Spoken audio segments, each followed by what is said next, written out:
Hey everybody, it's Dr. Steven. I am in my same backyard I was in last week when I was wearing my baseball jersey and hat and welcoming spring. Well, I'm taping this the day before Palm Sunday, and I just wanted you to see what Colorado Springs is looking like on this lovely spring afternoon. This is not unprecedented, but it's a little much for us. You can see we got quite a bit of snow, and it's coming down really heavy. So I'm just gonna go back inside and we'll talk briefly about our class and this week coming up.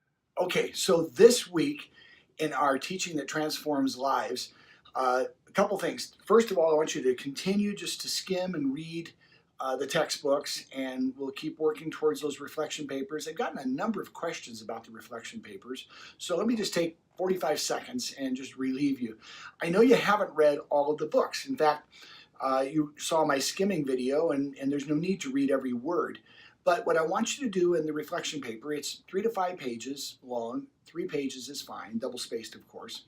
You take the first half of it, first page and a half, and you just discuss the basic purpose of the book, the layout of the book, how it's done, and what the basic things are that are covered in the book. And the second half, the second page and a half, 2 pages, pick one or at the most 2 topics that you've read thus far that really resonated with you and just interact with it a little bit. You'll be done before you know it. So there's 3 reflection papers, one for each of the 3 texts, and they're all due before the end of the semester, but it'd be good if you can start getting them in sooner than that.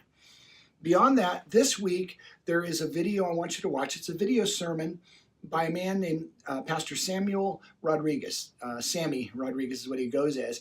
He is one of the leaders in the United States among evangelical Hispanic pastors.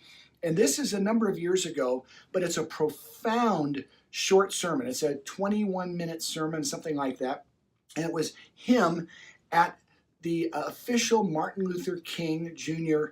celebration in the church in Atlanta. And he was the first non-African American and the first Latino to ever be invited to speak at that event as the keynote speaker.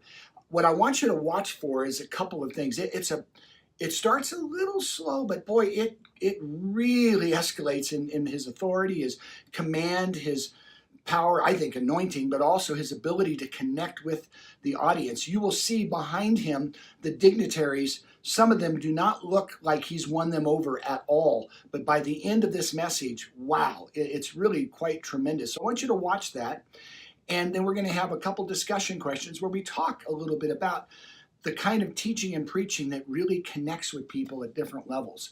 So you'll watch that, and then you'll continue on with the book reflections, and we're just going to have a great week. So I look forward to seeing you guys in the discussion threads.